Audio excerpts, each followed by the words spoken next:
Welcome everybody. So my name is Manuel Martinez and this is Career Downloads, where basically each episode I hit the refresh button and bring on a different guest to learn more about their background and their experiences and really help, pull out any techniques that they've used to manage their career that could be helpful to anybody watching or listening. So for this episode, I have with me Maureen Peterson, and she is a project manager. So she has a lot of experience in that realm. And I think it's very interesting because she has some certifications, some knowledge in areas that have really been of interest to me. So hopefully you enjoy the conversation. And with that, welcome Maureen. Thank you for having me today. Of course, thank you. I appreciate you taking the time to come in and talk to me and tell a little bit more about your career. So I want to know now, so I know I'm going to skip ahead a little bit, but just in your current role, what is your current role now and what are you doing there? So right now I work for AWS. I'm a customer solutions manager. So we are business and technical program managers.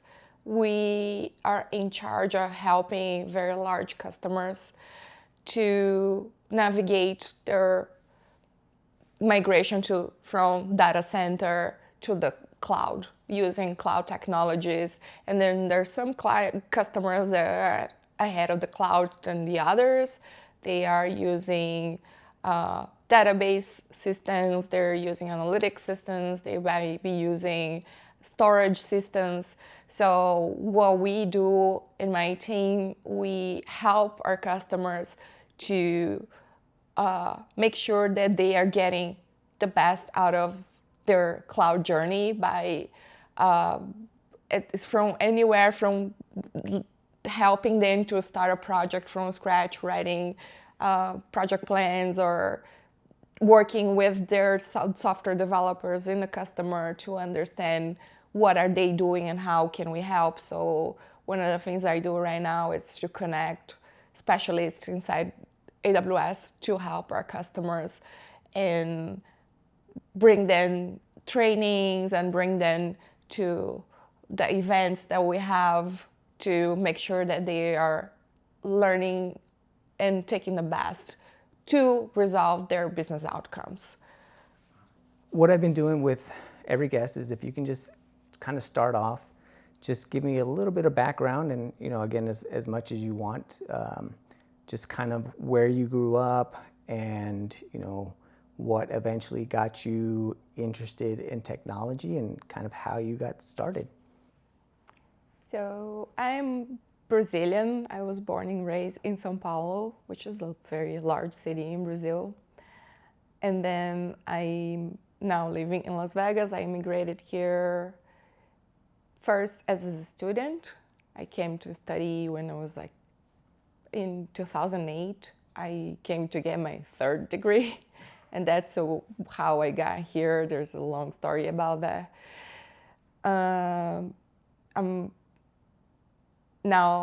So I started my career in advertising and marketing. I decided that I wanted to be in advertising and marketing when I was about 5 years old, when I watched a commercial. And I told my mother or my father, I said, I want to be the person that create those stories and put it in there. I remember it was a cartoon to sell some blankets, and it really touched me. But I said, it's not because I want to buy that blanket. I just wanted to be that person that create those stories and touch other people. And I was so young, but I still remember that. So when I was 17 years old, I always study a lot. I went to get a test, it's kind of like SAT in Brazil, for you to pass the school. And I studied in a school that is considered the best advertising and marketing school probably in Latin America. It's called Escola Superior de Propaganda e Marketing. And So in the first year, I just studied, and then I think second year I started an internship in advertising. So the first role that I had, I got actually like learned how to network because it was one of my colleagues at school in college that told me, oh, there's this position open where I'm working in this advertising agency, super small, but I think you be a good colleague. So he told me to apply, and then I went there, did an interview, and I got hired. And it was like part-time internship, but I learned a lot about doing editing with Photoshop. So we used to do those advertising that you send on a mail, like for offers. Yes. And I used to be the person like cutting the background of the image of the products. Right now you just use Gen AI and you get that done in 1 second, but it used to take a lot of time to do that. And I was really into doing that. I did advertising for furniture, for anything. It was a really fun career because you get to understand about businesses that are very different from each other. And was it the storytelling that you enjoyed? Was it the creating something that kind of similar to you when you were younger that, it really caught your attention? What was it exactly that really kind of got you interested in marketing? I think when I started, so I had the idea when I was 5 years old, but when I was 12 years old, I think in school they had career fairs. And then I went to research about all of those different careers. And that's when I learned there was actually something, a word for that, which is, then it was when I learned about advertising. I didn't know about marketing at that time. But then I started learning about marketing at college. And then we studied things that most people say, I go to college and I don't even remember what I did so many years after. But one of the things that are really nice about the college I went, they go right through the primitives, like the building blocks of how you do things. And there I learned that there was different ways for you to get communication through one person to the other. So you learned in school about you need to learn who you need to talk to. So you need to learn their type of communication. You need to learn what kind of conditions and why are you doing that kind of communication. You're trying to basically solve a problem. And that was something that really interested me at that time. So they did prepare you quite a bit then with a lot of those skills, it sounds like, right? Understanding and really preparing you for getting your first kind of job or role. So when you graduated and that colleague got you that internship, did you feel prepared with what you had learned so far in college to that point? I did, but on top, I think also like when you get into a real job, you see that there's way more than because you don't have time to learn about everything.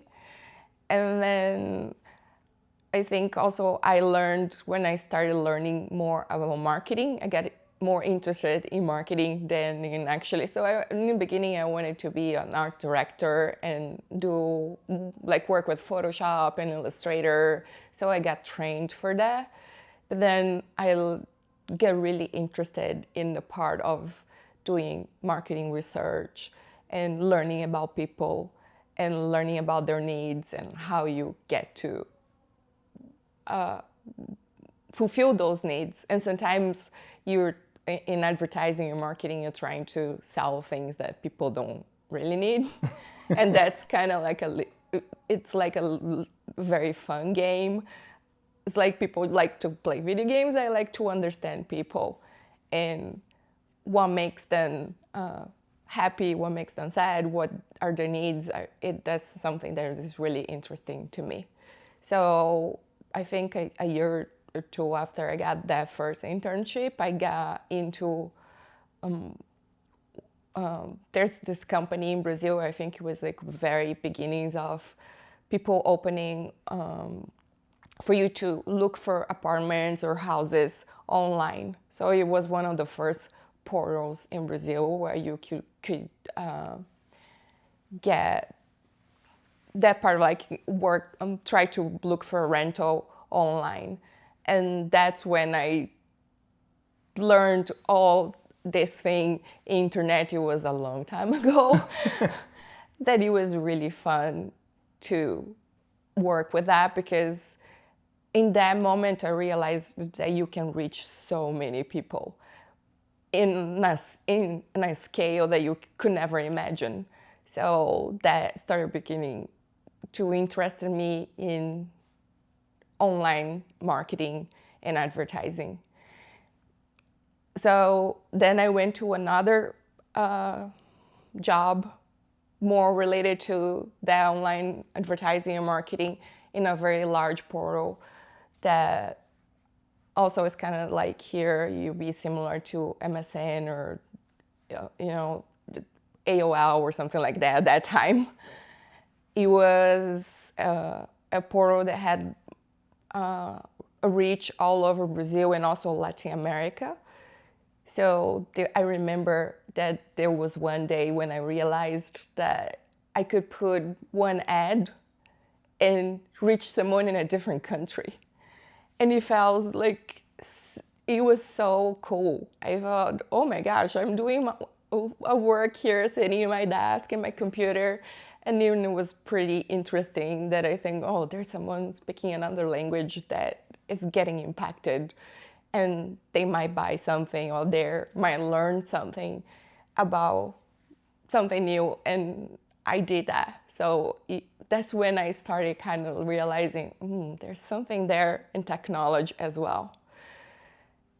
And then I started learning a lot about how to put advertising online. And in that beginning, like in that time, you didn't have Google Ads or anything like that. So we used to use this system from Real Media that you can actually go in there and you start doing programmatic advertising. And that's like a long, long time ago.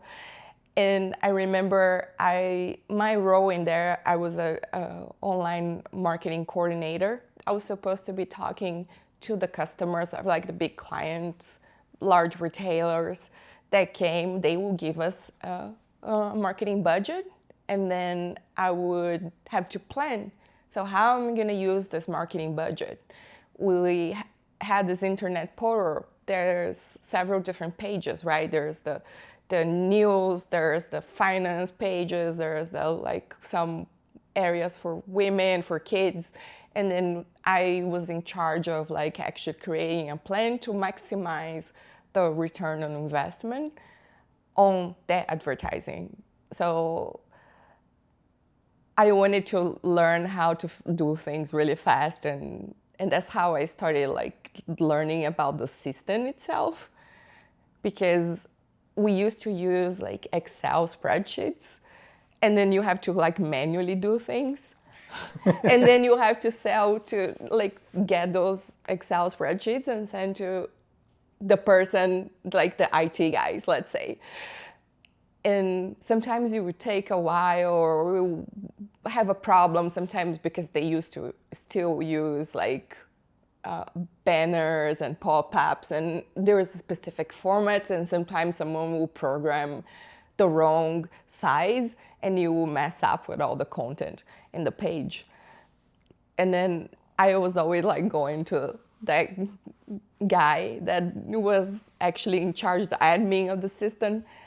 And one day he told me like, Maureen, like you're learning so much about this. Have you ever thought about doing like working with technology? I said, are you kidding me? Like, no, because I don't have a technical background. I just came from advertising and marketing. And then he told me like, no, I think you will do really well in there. And he was like, and then that time I didn't take anything out of it, because I thought, oh, as a woman they don't really tell in Brazil that women can go into technology, you know.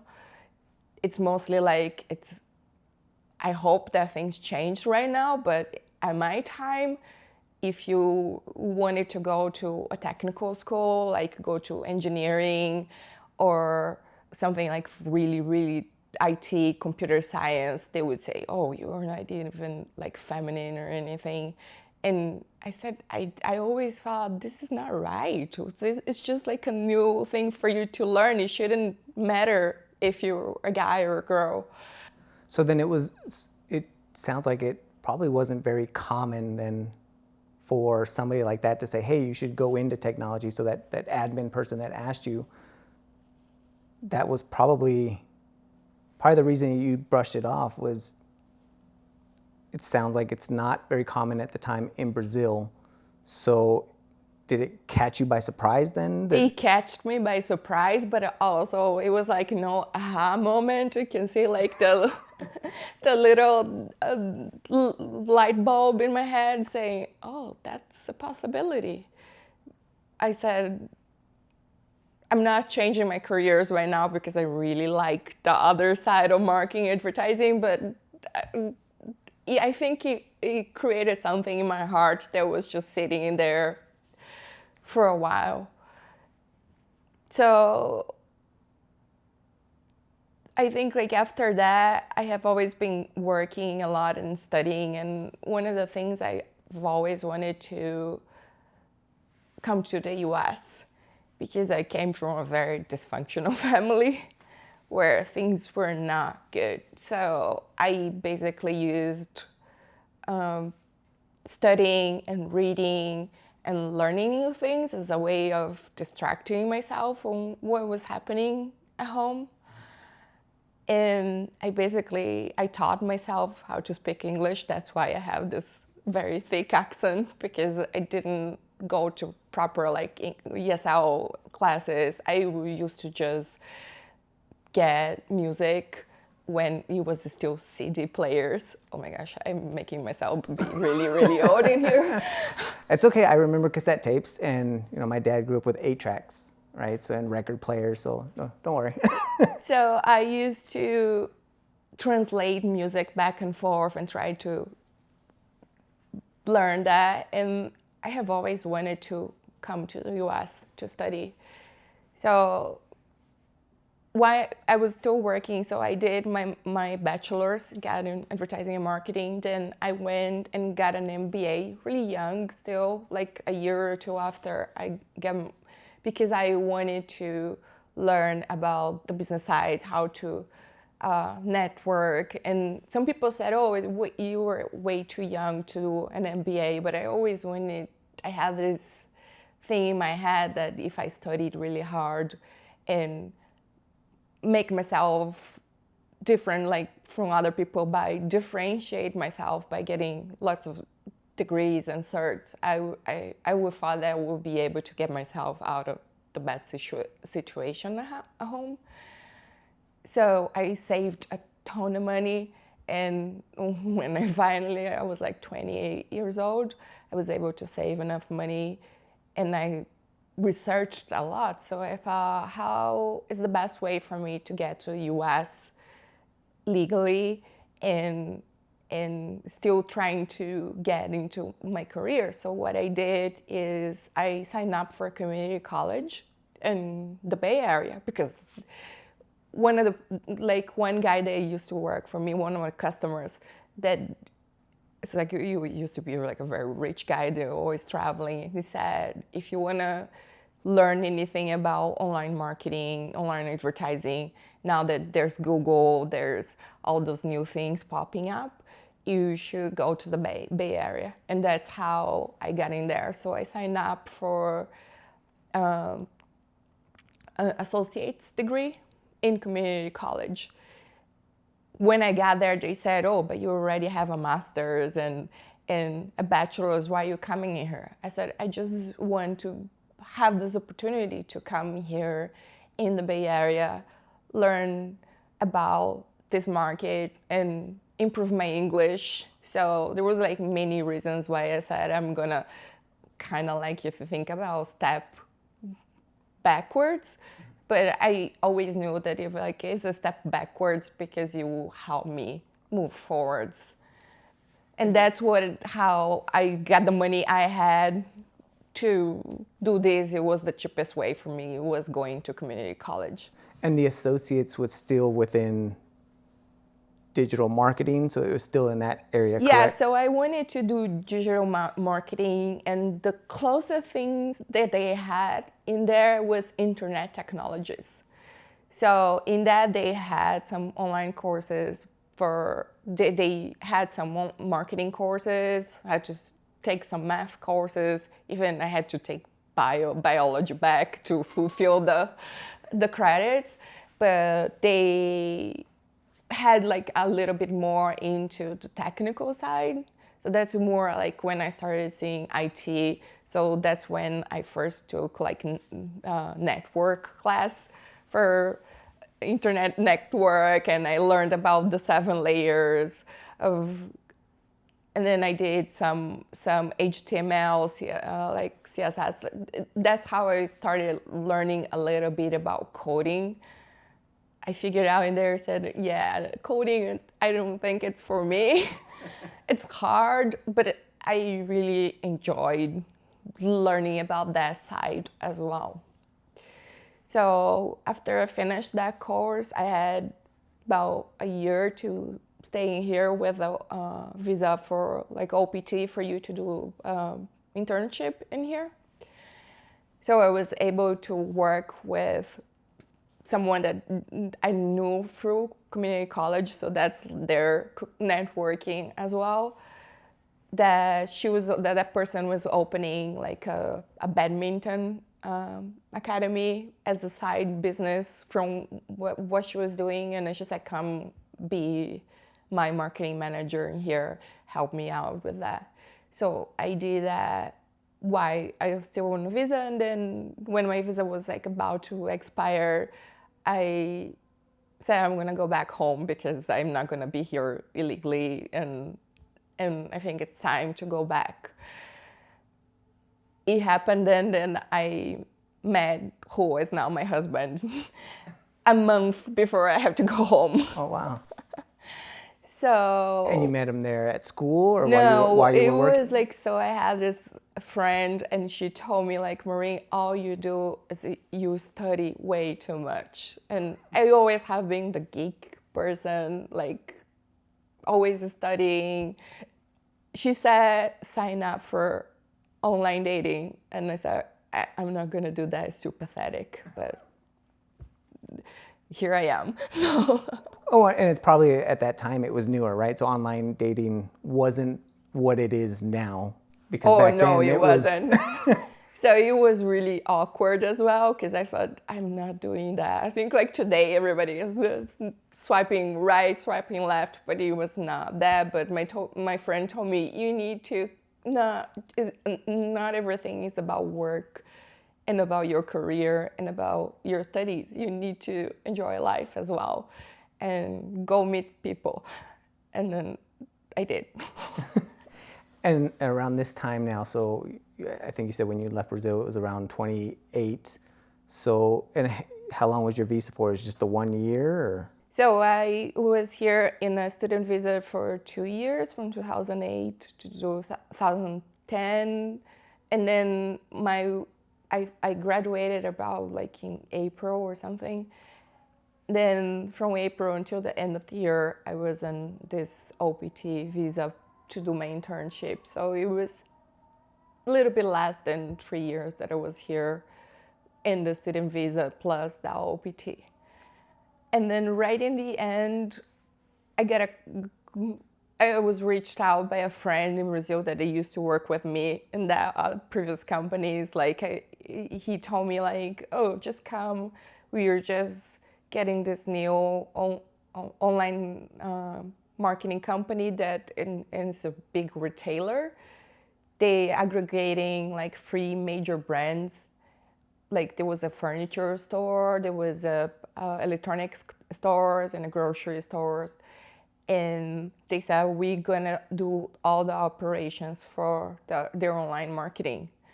And I said, well, that's a cool thing and I need to go back home. So I went there and I started working in there as an online marketing coordinator as well. And in that time, technology started growing. And then I learned about IBM Core Metric, and that's how I started moving into IT. So right around that time, so you said, so it's probably like 2010-ish.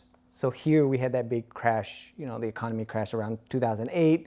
So this is probably around the same time you're leaving and heading back to Brazil. Was there any impact there? So, you went back, obviously there was a good role for you, but was there any impact to kind of the economy there that similar to here? Or? I think it was everywhere, and it was hard for me. One of the reasons I couldn't stay is because the dollar, when I got in here, the dollar was like $1 is like $2, and then it exploded. It couldn't be in there. I think things were bad in there, but I don't know. Brazil has always been a place where there's inflation and like politics and things like that. So we see things different. Like recession, it's kind of something normal that everybody learned how to deal with since you were very young. So you always know the value of money and savings, and because you know that it might be next day things are not going to be fine. So I don't think people felt as much as here was. You always. It wasn't so drastic of a change like it was here. Yeah, I think it wasn't, because people are kind of like used to living in a tough situation, I guess. And then, so that marketing role, once you got in there and you're at the director, was it everything that they explained that it would be? It was. So I was also working with a bunch of customers that were giving marketing budget to that online portal to get their advertising in there. And then, so we used to be in the 5th floor in the building, and the IT guys were in the 3rd floor of the building. And I used to go back and forth, because there was like a lot of things that we need to push online, and I need them to deploy something for me. And I got a lot of friends in there. And then I don't know how it was, but one day I was down in the 3rd floor and they say, oh, there's this system called IBM Core Metric, which is web analytics. I said, okay, so what is this? And that's when I discovered that, okay, so now there's people not only putting Google ads, but there's people also trying to measure what you're doing and learning about your customers by putting metrics, like putting tags and cookies and stuff like that. And that, I really got intrigued to that, because then I thought, yeah, if you can measure things, you can probably take better decisions, do like data-driven decisions. So I went in there and I read a book like this big, and it was printed yet. Like right now, all the documentation is online, but at that time I find out a way of actually printing out a giant technical documentation, and it was the first time I think I've ever read technical documentation, and it was fascinating to me. And you ended up reading the whole book? Were you skimming through it, or just kind of what was? Oh, I read the whole thing. I don't know if you. I became a little famous between my friends with my Sharpie. I used to have like a yellow Sharpie, and I would highlight everything and then take notes. And I still I have T-shirts with yellow marks everywhere. I went in my bedroom because I used to fall asleep with the books on me. But then I learned so much about that system. And then I started kind of like say, okay, let me do a little experiment. I asked my manager at the time, I said, like, do you mind if I start sending emails every day in the morning with the numbers I'm seeing? We put some tags in the website. And I said, let me translate those numbers that I'm seeing here. So I would go in the morning and see what people are actually researching in the search box. And I will figure out, oh, there's people, instead of saying the fridge, they would say refrigerator, or some other people would actually put the brand. And some people looking for things that, oh, we don't have this product, we don't have that other product. And then we go to the buyers in there and said, oh, this product might be, let's change the advertising, let's change the artwork, or can you call the place where you're buying the products to sell and see if you can get this instead of that. And it worked. And it was really nice. And then I was able to, at that time, I also started researching other options. That's when I learned about Google Analytics. And then I also learned about Adobe Analytics as well. And I think it was the first time I actually did an IT project, because I talked to the people in the company and I said, I think there's this other product from Adobe in here that it might be more robust to track all the products that we have in here. And then I was able to, then I said, well, okay, let's write actually a business plan, a project plan. How do we get there? How much money do we need to buy this? Who is going to manage that? Who is going to be the admin? Is going to be IT? Is going to be marketing? And I think that kind of was the first time that I had to do an actual IT project. And then it was like me and a few colleagues in there. I got 2 trainees, and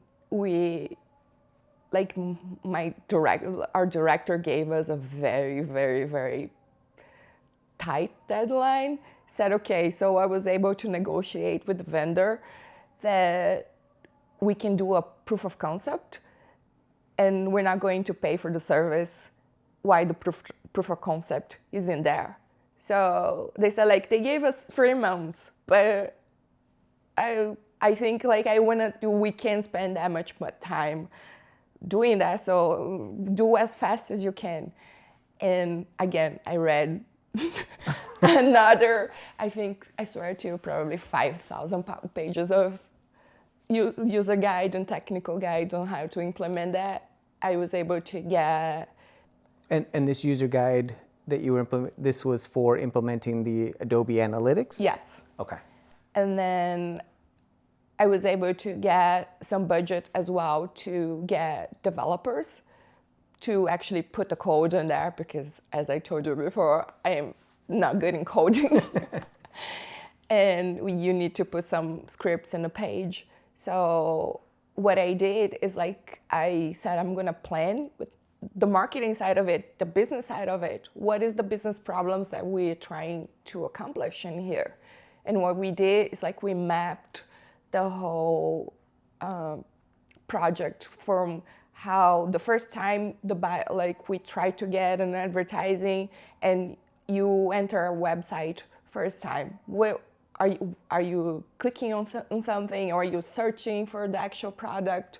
And then we tracked the sales funnel from first time you enter in the website, for all the pages, shopping cart, until you check out and get confirmation. And then we started following the person for loyalty as well.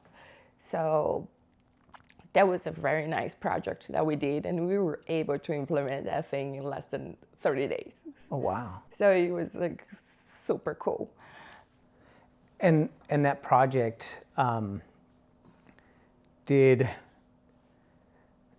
it happen so fast because of all the work that you had put in? Or was it, I guess, if they gave you 3 months and it took you less than 30 days, what do you think it was that really attributed to the success of that project? I think it was a combination of me working with my team at that place, me doing a very, very strict plan. So first thing I asked myself, what is the problems I'm trying to solve? And let's think about the minimum thing that I can deliver to say this is successful, and then do incrementals later. Because one of the things that I learned in my career, if you try to boil the ocean, you don't get anywhere. It's much easier if you get a very large problem and you break them and structure them in phases or in steps. And I think also it was a matter of getting buy-in from the executives. That was really important, because those things cost money, and money comes from someone making executive decisions. So I had to explain, why do I think this is going to benefit the company? And I worked with my teammates, and we created a plan together that was convincing enough that they say, okay, we are going to bet on this proof of concept and give you the time and the resources for you to do that. And then I think got everybody in the team believing in that it would be a nice thing. So when people actually believe in what they're doing, they know that we're going to point A to point Z, and there's all these steps in between. We divided everybody, and then everybody did the work, and that's how we got to do that so fast. And that project management, obviously you had no real training, or was there part of that in your college? And this is just something that with your team and with your experience, you just kind of on your own figured out that, hey, this is what we need to do. And like you said, boiling the ocean, because without any formal training, a lot of times that's what people tend to do. Like I'm guilty of that as well, right? Like projects at home or projects at work, is you see this, you're like, I'm going to get this all done, instead of kind of breaking it up into pieces. So what gave you that insight to say, hey, I need to break this up into pieces? Because that's not, in my experience, that's not common. I think it was something part of learning in college, that how they gave us the basics on how you write a business plan, and you write a plan, and how you execute a plan. So part of our for you to graduate in that school, you need to work with, like most colleges, you go in there and write a thesis or something by yourself. But then in there, they told us, you don't work alone in the real market. Like when you go to the real world, you have to deal with people, and you have to have a business plan. So they explained to us how you do a business plan. First, you get with the problem statement. Then you go in there and you have to get funding. You have to think about the product. You have to think about the pricing. You have to think about the placement. So they gave us a toolbox to say, here is how you do, and applies to most everything. I realized in my career that if you follow those things, and combining with, I think, my background and all that I have to deal with when I was young and not dealing like with a bunch of stuff at home, I think I kind of learned to be resourceful. And I realized that you applying this business planning. So I always say, you plan, you organize, and then you execute and you measure. And that's how you get things done in a way that you can repeat and grow incrementally, I think. Okay. But I did not know about project management or Scrum or any of those things at that time. And then, so now you've got this project, you got it implemented. What was the outcome for the business? Did they eventually take all the metrics that you did, implement it, and then kind of what did that do for you for your career? Yeah, so that was a very nice case, and it got published even after I left in there. I think at that time when we started that project, they were tracking about 60,000 products in a website. And because we did that structure and we started saying, oh, now let's use digital analytics and then let's use data science and do economics and start statistics to learn that thing. In the end, I think they were tracking over a million products in a very short time span. Wow, that's a big increase from 60,000 to over 1 million. Yeah.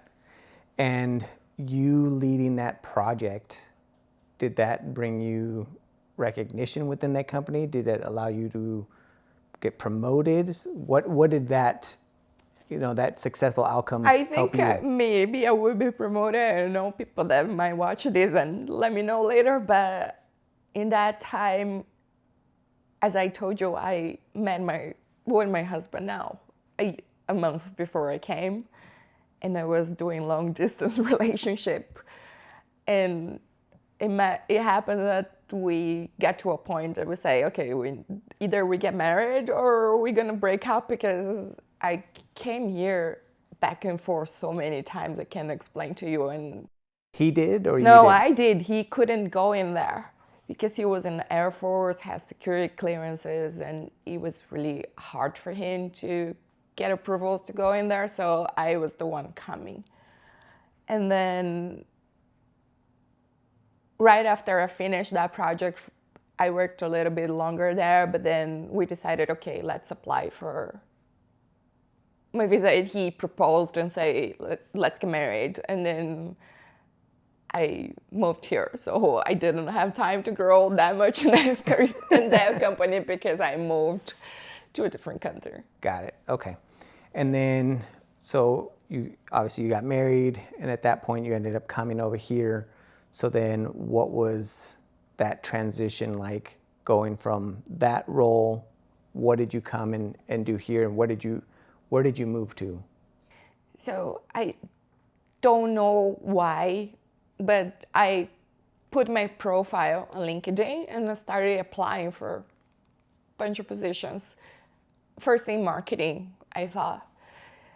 And for some reason, a recruiter found out my resume, and that time I think Adobe Analytics was really growing by the keywords. So it's really important how you put things on your resume. You're telling not only what you do, what you learned, but try to describe results and how whatever you did affected or improved in that company. And I think I put something in my resume that called the attention from a recruiter from a very large big tech consulting company that sent me an email saying, why don't you come and interview for this position to be an IT project manager to implement digital analytics in Microsoft.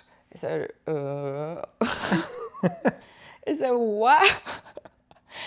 And then they said, yeah, so it looks like you have a good profile. You did a project, you know the system, and we need someone with your profile. And here, it doesn't matter if you're not coming from that background. They believed in me, and it was super cool.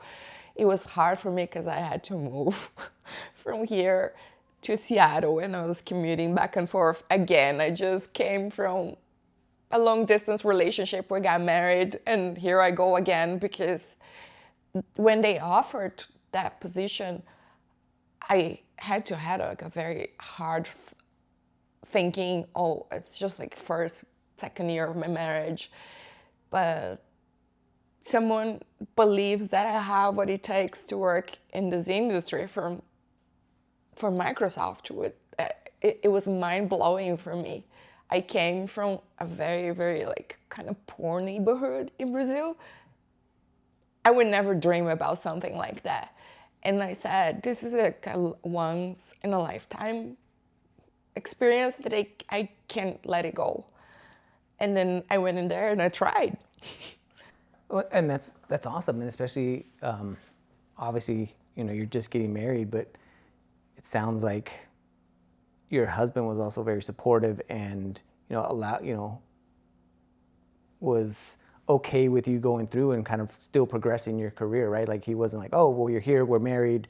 Oh, that's that it. was, it took us some back and forth conversations. I think it was a matter, in that time, I had to make a decision. And I told him, if you really love me, you're gonna let me do this, and I will continue coming here the same way I was doing, because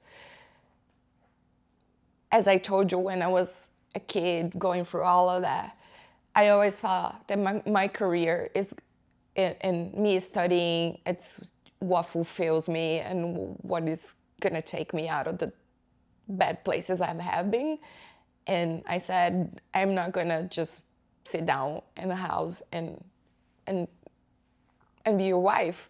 There's some people that like that. I have nothing against it, but that's not the choice I wanted to make for myself. Right. Okay. And that, it sounds like you ended up getting the position and moving over there. And what was the experience there now moving to a full-time project management role? Was there any challenges? Was it different compared to what you did before? So that was the first time I worked in a place where I felt like it was minority, because I was a Brazilian in the middle of so I got a team of developers and software architects and business analysts sitting both in Redmond, in Washington, to go during the business hours for Microsoft. At the same time, we used to have another team that was managing as well in India, doing offshore, onshore model. And I think I was probably the only woman in that team. And it was kind of a different experience that I have to start saying, oh, now things are different. I'm out of my comfort zone because I don't have a computer science degree. I'm not in IT, and I'm not a man. But still, I think the work that we were doing was really nice and important, and it was worth to me to go through all of that. I think it was hard, but it was very interesting. And being uncomfortable and in that, do you think that that also helped you kind of grow in that role? Because I know a lot of times, it's nice to be comfortable. It's nice to know and really feel like, okay, I know what I'm doing. But do you feel that being uncomfortable, being in that situation, did it help or did it hinder you continuing to grow your knowledge? Because, from what I've heard, every place you go through, there's that thirst for knowledge. You're always wanting to learn. You're always reading. You're always, wanting to understand and do more. So when you got there, did that uncomfortableness force you personally to want to try even harder, or did it have the opposite effect? It forced me to try even harder. And I think in the beginning, you were asking about how did I learn about project management and Scrum. It was part of me doing, so the company, the consulting company I was working for, they did invest in us growing. So they give us a bunch of free courses that you can take. And one of those courses I realized is that there's a methodology for you to go in there and handle all those IT projects. And that's the first time I heard about Scrum and Agile methodologies. And that's how I started learning, because I wanted to kind of figure out, how is there an easier way for me to deal with this market and learning how to deal with 2 different time zones. And sometimes it was even more than one time zones, because we used to have teams in Microsoft in Redmond, and they had teams in England and China and India. And then I said, like, what is the easiest way, or there's any way for me to manage this so I don't have to every day be in a meeting at 7 a.m. or at 10 p.m. at night. And with Scrum and Agile, kind of learned ways of you to get that large project management and break it down even smaller to do incremental. So one of the things that you learn with Agile is that you ask, like, what are you developer, what are you doing today? What did you do yesterday? And is there anything blocking you? And how can I, or anybody, what kind of help do you need to unblock you so you can deliver this little part that is going to be part of a big whole, like, thing together? And that's how I think, so that hardship of having to deal with so many people, different backgrounds, and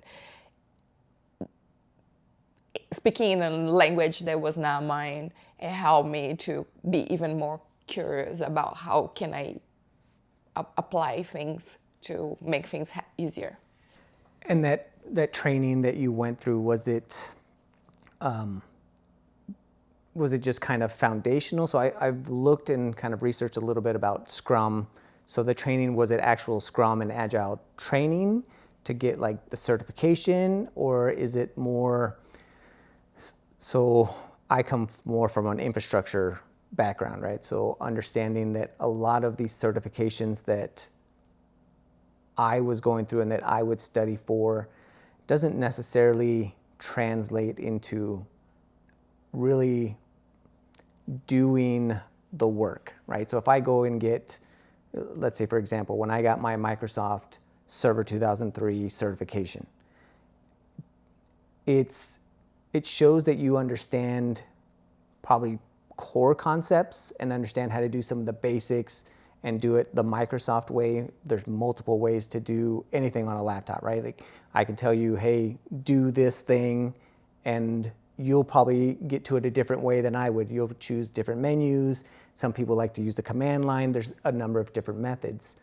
But with Agile and with Scrum, going through that certification, is it actually teaching you how to implement and do project management, or is it just kind of like, well, we're going to teach you core, foundational, but then you actually have to go out and really figure it out on your own? I think all certifications that I took so far, it's always taking from the principle I learned right back then in college, that you take the primitives, the building blocks. So you learn basic concept, and then you go research and try in real life yourself.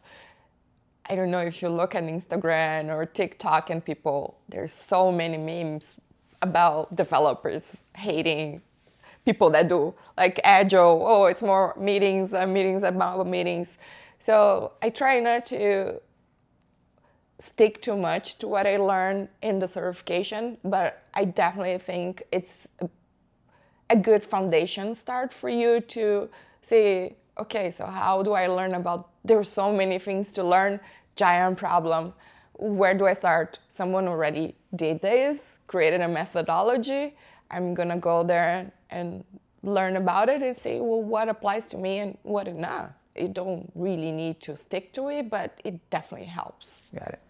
And then going through, now you've got, I'm assuming at that time you did the trainings. Did you also go and get the certifications at the same time? No, I didn't. Like, so there, when I was still working at the consulting company, it was just basic, just started to learn about the terms. I did not get my certs until I moved back here several years after. And I decided to get my cert when I was working for one of the casinos, when I was like doing more that, when I was actually working in IT. And we started doing like very large Salesforce implementations with multiple systems. So there was like one implementation that we did that was like by more than 10 different systems getting integrated. Then I said, okay, let me go actually learn more about that. And because I studied so much, they said, I'm gonna try for the cert. I already studied, got all the way through the course. Then I signed up for that 2-day course, but also learning a lot. Then I said, I'm gonna try and see what it is. The first cert, if you take the course, it's not that you need to take a test for the first Scrum. And then I got also like, okay, let me try the other one. So I did the Scrum Master, I did Product Owner, which it teach you a little bit about product management. And then that's how I started like going through cert ways. And then also because of that large project with Salesforce, and there was one of the integrations, that's how I first learned about AWS. And I said, oh my gosh, AWS, you go look, it's like it's the largest cloud provider out there. There's so many services. How do I get to know anything? And then that's when I realized that there was the one cert that you can get, Cloud Foundational, to even start getting a grasp of what that is. Got it. So then when you're working up in Redmond and you're going through, you say you were there for a few years, what did you go from there? Because I remember looking at it, but I'm trying to remember. I came back. You came back? Because that I about I think 2.5 years of back and forth relationship with the top. Then me and my husband said, okay, enough, let's go back to Vegas. And I think at that time I already had enough experience. I had something to say, I worked in the American, like US market in a very large company. Now I have more chances to say something in my resume and start working with recruiters. So that's when I learned about recruiters as well. The first time there, I got recruited, and then in here also, I realized, if you put the right keywords in your resume, people are searching for it. But if you work with a recruiter, make things much easier because they know who is hiring and what they need, and then you can talk to the recruiter, and if it is not this opportunity, they will find something that fits you. So I met a very, very nice recruiter that got me a position here at Station Casinos in Vegas, and that's how I came to the casino and hospitality for the first time. Also, there's oh my gosh, I never worked in this industry in my life. So what did I do?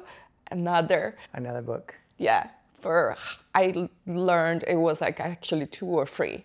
It was thousands and thousands of pages of how to implement IT casino systems in the machine. So I learned everything about the slot machines and the systems, the accounting, finance for the casino. It was pretty interesting as well. I'm going to go back just a little bit. So when you were working with a recruiter, so I've had similar situations where I have worked with a couple of different recruiters. Talk a little bit about your experience there working with them and how I had a recruiter on as well, but just what was the process for you to go through and did you provide them what type of roles you were looking for? Did they ask you, if you remember, kind of what was that experience of working with the recruiters? Like you said, hey, I know that there's somebody that's going to go and find me these jobs, but how were there certain jobs you told them, I want to do something within just project management at this point, or how did that go? I think at that time I was getting into project management, and I realized I can combine both things. I said I can work with digital marketing or marketing and everything that I've always learned. And then because of that digital analytics, I started I get a love for learning data and how to get data to make a large impact. So I said if I continue doing this, I have like several options of working, because again, it's primitives and building blocks. You can apply this to so many things. So I think I worked with like one or two recruiters that found my resume. I think it was in monster.com or either LinkedIn, I don't remember at that time. And these were two different recruiters at two different companies? Were you using different ones? Yeah, or? they were actually from recruiting, recruiting companies, and they worked for with hiring people for the casinos. So they gave me a few options, and I did a few interviews, and they said, "Oh, there's this option in here, go in there." And I did an interview and said, "Okay, I think it's a good way for me to start back in there." I remember that I kind of had to take a pay cut on that time because I was getting paid Seattle, Redmond Salaries. salary, and then I came back to the Bay Area, to here in Vegas. But it was like, if you do the comparison because of living costs, it ended up being similar. Okay. So I said, fine, and I will get there. And they basically helped me tailor the resume, fix a little bit here and there to say, let's list some results and how we can reuse what you did in that other job market to the industry.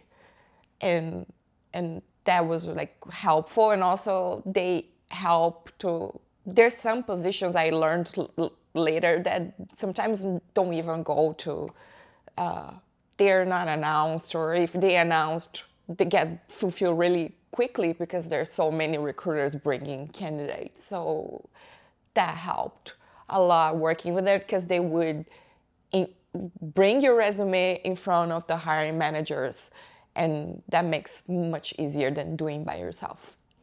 Yeah, and that's one of the things that people may not be aware of is, now you do have to have some experience, right? So if you're just coming out of college, having no experience, it's hard for a recruiter to go through and get you in there. But a lot of times, especially I'm assuming in your situation where you didn't live in the Vegas area, you didn't have a bunch of contacts or a big network of people that you could rely on and say, hey, I'm looking, or if you hear of anything, let me know.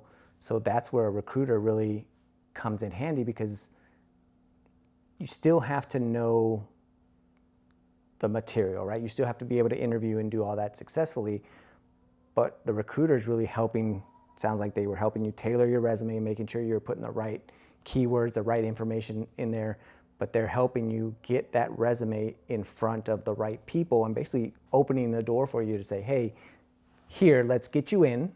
And then at that point, it's up to you to go through and really win them over. But they give you the opportunity to kind of... Yeah, that's really important. And even after I started working in that industry, we work with those recruiters to hire more other people. Then one thing that you learn when you're on the other side of the road, that you give them job requirements, because again, you have a project plan, you have something that you need to deliver for your customers, you have a deadline, you need to really know who you're hiring to get in that team to deliver that. And when you're working with that recruiter, we're gonna go write the job description in a way that helps them, is information from them to go in the market as well, and they go do all the research in their databases as well, based on what the hiring managers or whoever decides that is hiring will tell them to go look for. Look at that. And as you're going through and you're implementing, you're reading more manuals, you're implementing all these slot systems, all these technologies, how long did you do that? And was there anything within there that you really felt was a good like a good learning experience, or were there any challenges that you faced that, similar to when you went up in Redmond, right? You're the only female that was there, so you kind of felt out of place coming back here. Were there any challenges that you kind of had to go through that you feel like at that time felt terrible, but then now kind of looking back, you're like, oh, this was helpful? I think here in Vegas, the market is not as with that many amount of guys working in, because if you think about a casino and a resort, and it's like a mini universe. There's every single kind of business in there. You work in projects for like food, the food court, you work like with entertainment, you work with software, you work with hardware because you have to put systems in the casino. So and hospitality, the hotel part, there's so many different things. So there's people from all over with different backgrounds. It's not as focused and in the niche, kind of like when you're working in a certain part of technology. So that will feel a little bit better because you have more people with different backgrounds. But at the same time, I was really scared in the beginning because I never worked in a casino in my entire life, and I don't like to gamble, I don't like to play. I didn't relate to that at all. And I was like thinking to myself, what am I gonna do to get myself situated in this? And I think it was nice making friends at work and hearing their backgrounds, but also going back to all the documentation, technical documentation. It helped me to feel that at least I'm not completely out like an outsider. I learned a little bit, and it helped me to make the right questions to the people that actually know what they're doing, the specialists in there. So if I go in there and I don't read any of the thing and I have that project, first I don't even know, it's not possible for me to do a good problem statement, to write a project charter, because I don't even know what I'm talking about. So the technical documentation helped me with that. And then making friendships and asking the specialists, trying to listen to their experiences, and they will teach you things. And so you combine all of those things and you get like really good results, I think. And asking the questions, was that more just out of you wanting to really understand? I guess what I'm trying to ask is, how did you know what questions to ask? Was it really just, I don't understand it, I read this in the manual and I don't understand it? Or is it also more of, what are the problems that the person that you're asking is having a problem? So I'm just curious how you come about with the right questions. Part of you being a project manager or a program manager, you have to document the things. You have to summarize, what are we trying to accomplish? Someone comes to you with a business question. So I'm giving an example of a project that I did when I was a station. They said, we want to be able to allow people to log into the slot machines with their cell phone, their mobile phones. At that time, there was not technology that do that. So I had to go in there and say, okay, there's normally what we used to use in there is like a 2 or 3 page document where it's a project charter. So you have to go in there and say, what is the project? What is the title of the project? What is the timeline? And how do you come with a timeline? So that's where the questions start coming, because you go and you say, hey, developer or software tester, how much time do you think you need to do, so when you're using Agile, like you go in there and define like what do they call a user story. So you're gonna say, as a player, I need to be able to use my mobile phone to logging into the slot machine instead of using my physical card. Then in there, you have a problem statement. And then you go in there and say, oh, there's this vendor that sells this X technology. So that software developer is gonna there's an API or something like that that you need to implement to connect your phone to the machine. How do you do that? And then they're gonna give you, I need to do this X, Y, and Z steps. And I think step 1 is gonna take me 2 days, step 2 is gonna take me 2 months or something like that. And then the team sits together, and that's how you start like posting the questions. But the overall questions is for you to be able to explain to an executive that actually is gonna fund that is gonna approve that project. What is that you're trying to do? What are we trying to accomplish as a business outcome? What are we getting out of this, and how much is going to cost, and why should I give you that money? So that's how we put a project together.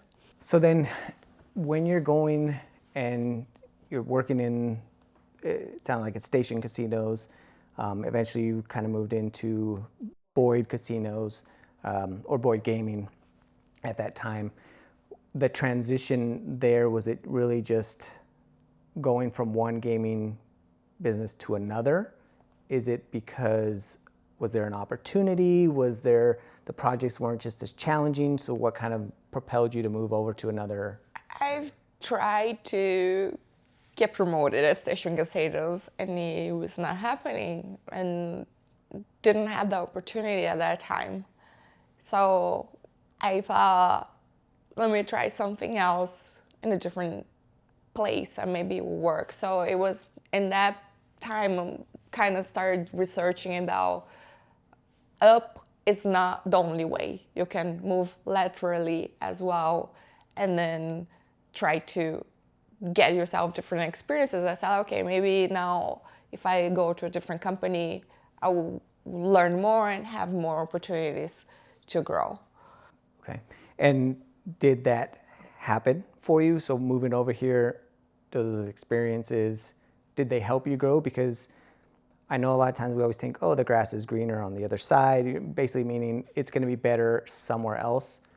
A lot of times that is the case, but I've also run into situations where going to another company, you don't know until you get there. So that sometimes can be a challenge.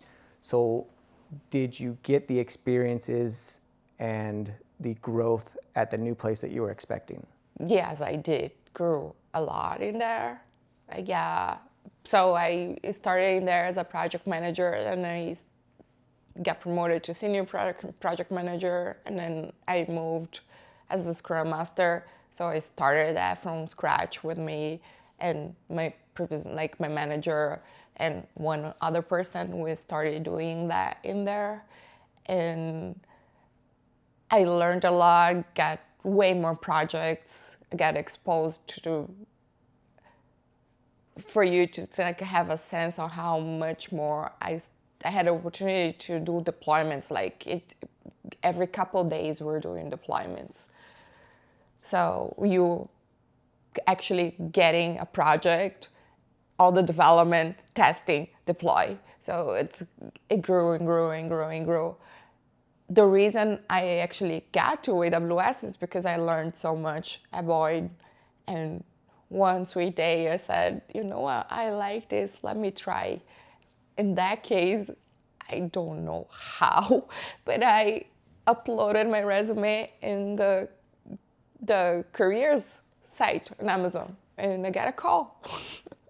Oh, so this is the first one where you had actually just on your own applied for I'm going to say a position at a company, instead of going through a recruiter or through a network. And I'm assuming just the skills you had learned on formatting your resume correctly to make sure you're getting those key words, that really helped.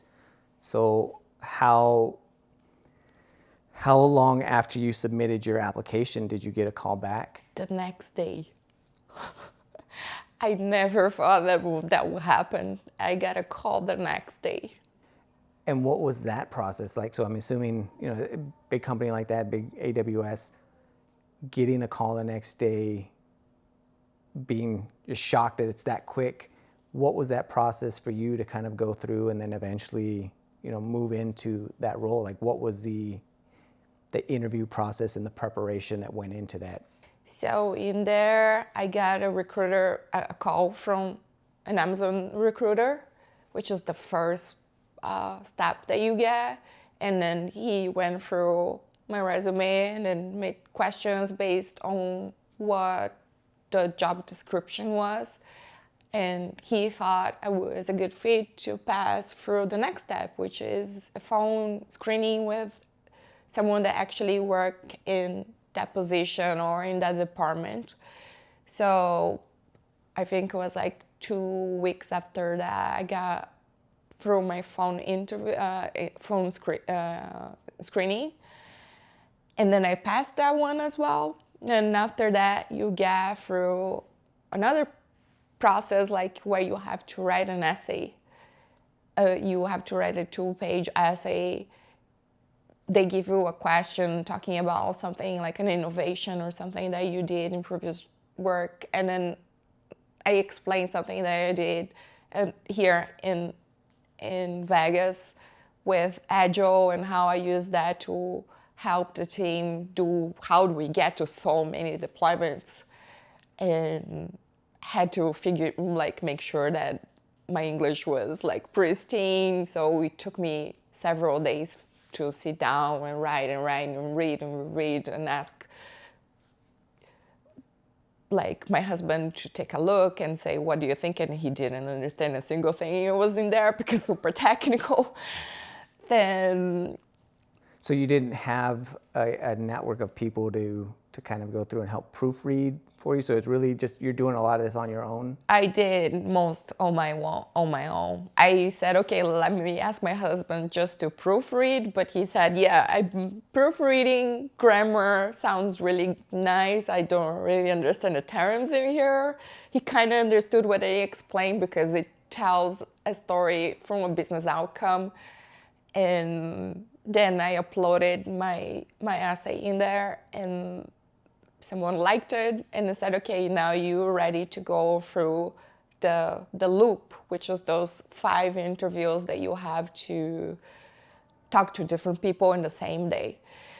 At that time, it was still, so there, I think it was a little bit, no, it was already post-COVID, but I did all the interviews online, and it was really, really hard. As you might know, it's very famous for not being an easy process because it is a very sharp people interviewing you. So what I did to prepare for that loop, I researched a lot online because I didn't know anybody that worked for AWS before.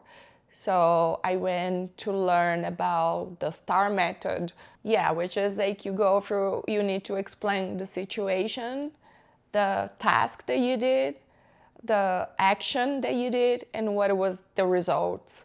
But they do that not specifically asking about something technical, or they try to use this method to understand how you would resolve a real problem, and how you observe that situation, and what actions do you take, and what results do you get. So it's a really nice way of learning about people and their experiences.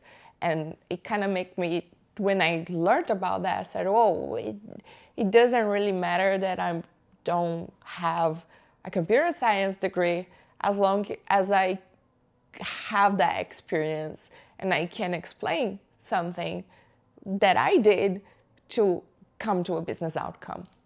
Right. It's really understanding your thought process and making sure that, it's not just like, well, we fixed it, right? It's understanding not only what was the problem, but what impact you had directly, right? Because if I remember correctly, a lot of those questions were about you, right? Like, sure, you were part of a team, but what part did you play? What are the things that you did to kind of, help reach that desired result? So one thing that I did to prepare for that, I got online and used there's lots of questions because this is like an interview method. So I think I got a list of like probably 60 to 70 questions. And I spent a week or two preparing for it, giving myself the answers, trying to remember all the stories I've been through my entire career.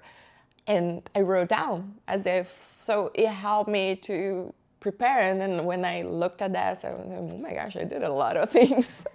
You have. I mean, you've accomplished quite a lot. So I can imagine you probably had the opposite problem, is you might have had too many stories. So trying to find out which stories you felt were the best one for that question or that situation.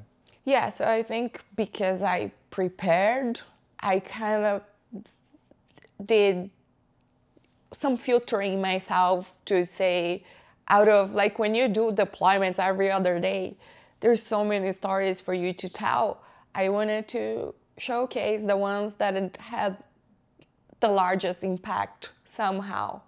And I remember when I was in the actual interview, I was telling them for like projects where we actually did impact on the customer here in the casino industry, how we made their.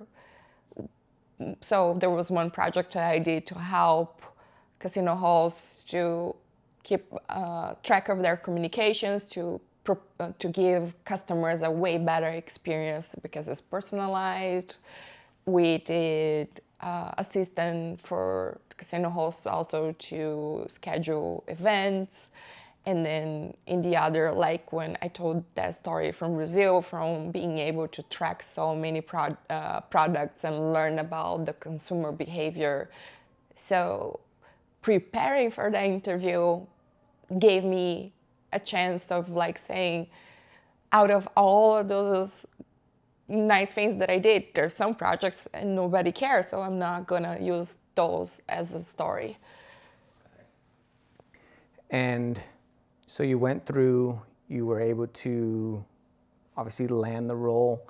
When you were applying for the position, the description of what you would be doing versus what you're actually doing, how close do you think that was?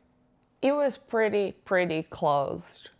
Right now I'm in a different role. I moved already because when I applied as an engagement manager, which is basically you are a project manager for the consulting side of AWS, and you do projects, you help the software developers or the cloud consultants to deliver for a customer. So you're not a project manager on the customer side. That's why they call it's an engagement, where we're gonna go in there and help the customer to go through a specific project. And in one of the projects, I just did this one project that got such a nice result. The account team said, oh, there's this other position open to work with this customer long term. Because normally when I was in the part of AWS that you do projects, like smaller projects, not smaller, but like short term. And it might be that either you continue with the same projects, or it might be that you go to a different customer. So it had the opportunity open to continue with the same customer, which I really liked. So then I had to interview all over again. So I went through the loop again. I applied. I knew, like, they told me there's this position open, and I had to have like a hard think, oh, I'm just gonna move to a different department. Just got in here. But then it was a very amazing opportunity, and I did the same thing. I went to study about this new role and say, is this what I wanna do? And I wanted to change because it's kind of like, for me, it was a growth from being, so project manager, you do a project, is one situation that you're trying to resolve. When you move to what I'm doing right now, I'm taking care of programs. So you deal with several projects for the same customer at the same time. So that gives you, expand your view, and it's very interesting. And probably a lot more work going on at that time as well, right? Because if you're doing a one engagement, you're focused on that, whereas now it sounds like you're doing multiple projects kind of at the same time. So making sure that, you can't just take your focus out. Well, I'll focus on this one or two and just let the other ones fall to the side, right? Because my guess is as these projects are going on, they may not, while they're for the same company, they might be for different departments. Yeah. So each department obviously has their timeline. They're trying to get their product.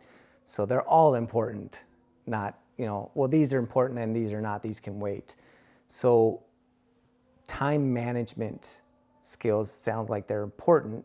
Is that something that you've always been very good at? Or is it something, again, the more you're doing a lot of this project management, the better you're getting at managing time and managing expectations? I think both. I have always been good in organizing things, and managing my own time. But when you get to this point where the scale is much larger, you need to learn new techniques. So I talk to mentors and people, and you start learning about time management is not only your time, but how you help large teams to manage their time as well. So it starts getting like a combination of multiple people working together, and I'm there to ensure that everybody is like managing their time, their budget, their scope, to prioritize what needs to come first and what is coming after that and after that and after that. And we all work together to say, okay, in this 3 months or 6 months, what are the priorities? Because you're not going to be able to, again, boil the ocean and solve 10 problems at the same time for the same customer. So you work with the customer and the specialist teams and the service teams to say, this is what we going to solve first, and when and how. And what are the challenges that you would face in doing that? Because I know sounds like you're very motivated to get your things done. You are very driven for results. Have you ever run into situations where you've come into either teams or individuals that maybe aren't as driven and they kind of are delaying projects? And how does that affect you, or how do you go through and kind of get people on board? Is it a lot of the communication? Because I was a manager just for a short time, and I only had 3 people, right? It was a small group, so trying to get people motivated. I felt fortunate enough that all 3 of them were kind of self-starters. If I said, hey, this has to get done, I didn't have to worry about it. It got done. Did you ever come into situations where maybe people aren't doing their part, or they're not doing their part as fast as you would like?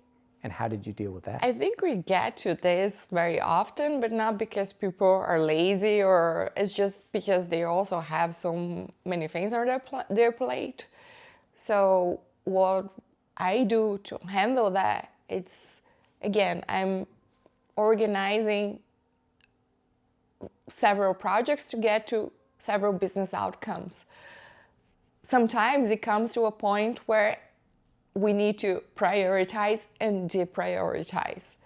And this is not just a decision that I take because I like Project A more than Project B. So one thing that I learned that is really helpful is you work with escalations and you work with the customer voice. The customer will tell you what are their priorities, and then you go with the team and you go with their priorities, and then we come both together. So normally what I do is write documents where you explain a summary.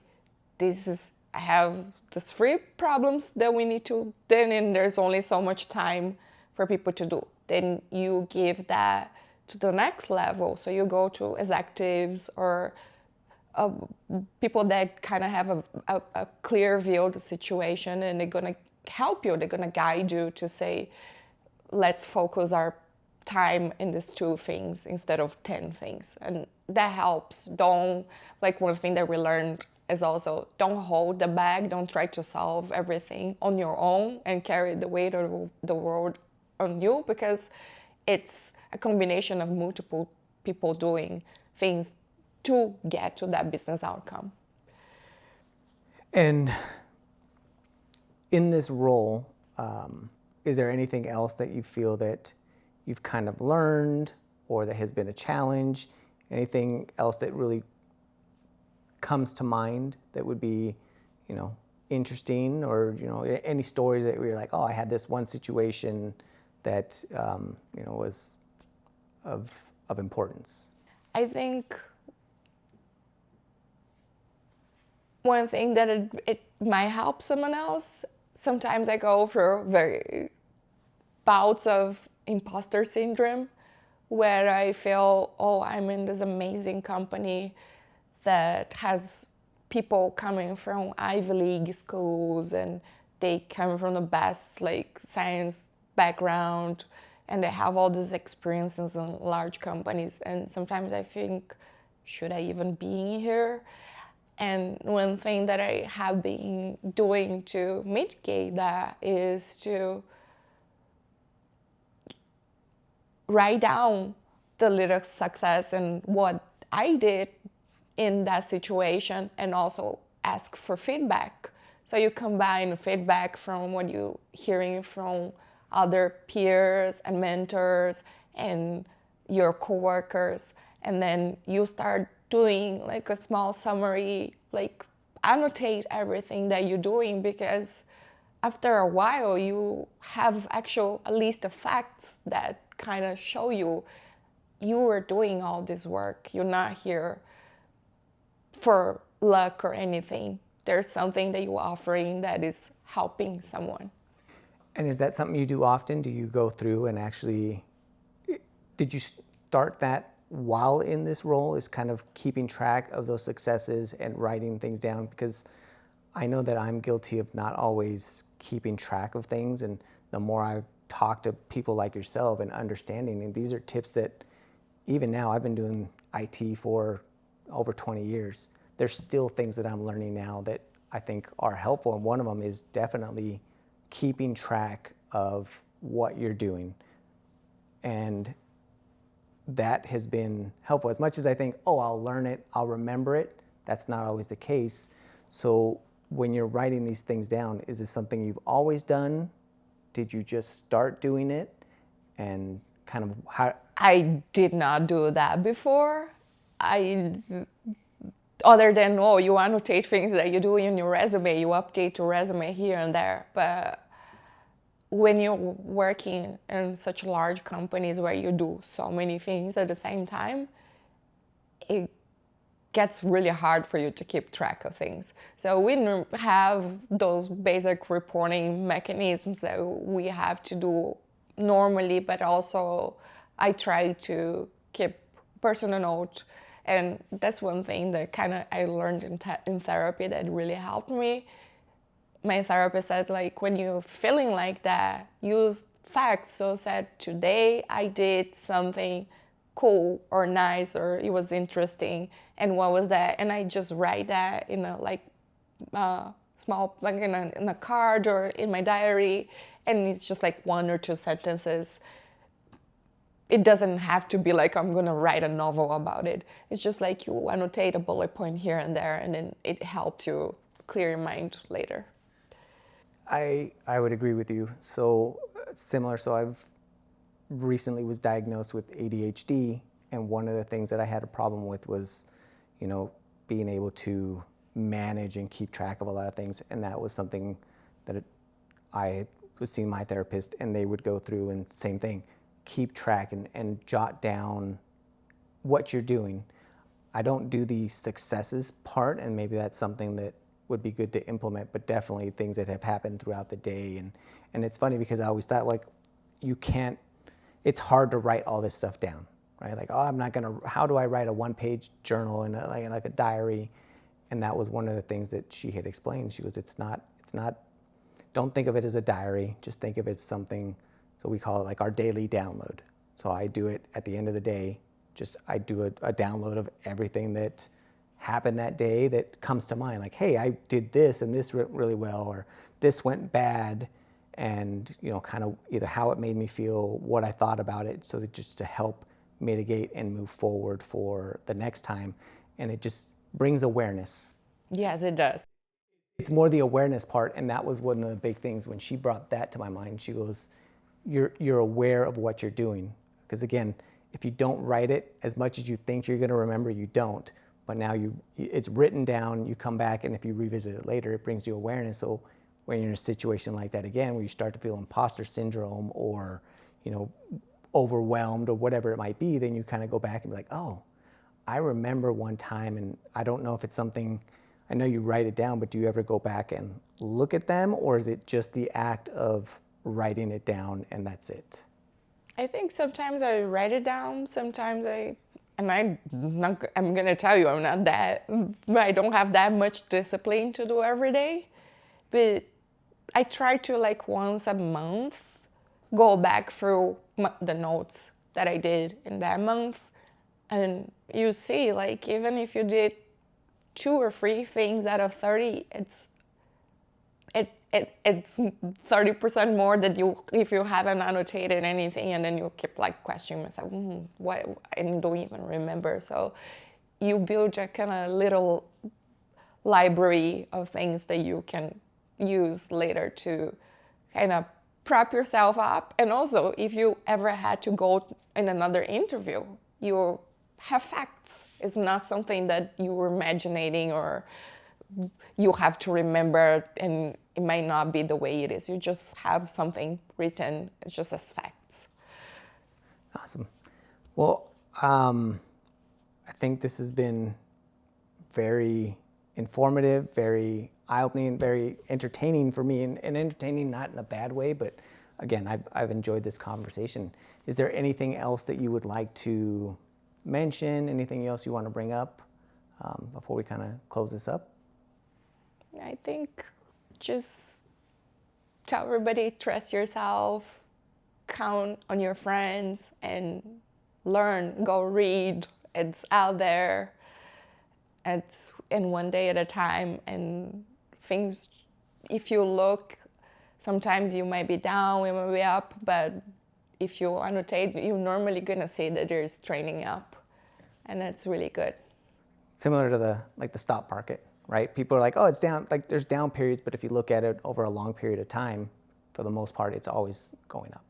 I really appreciate you having me here, and I hope that whoever is watching us know that believe in yourself and study, and it comes from you to get yourself whatever bad situation and rely on other people in your network and the recruiters, and you're gonna be doing really well in your career and in your life.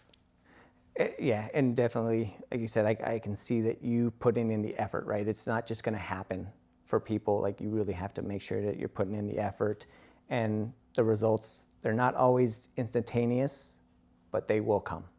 They will, for sure. Well, thank you, and definitely I want to have you back. I appreciate it, and to everybody that's watching or listening, I appreciate you taking the time, but please do subscribe, comment, provide feedback. Let me know what other types of roles or people that you would be interested in hearing from and learning more from. So thank you, and with that, make sure you plug in and download the knowledge.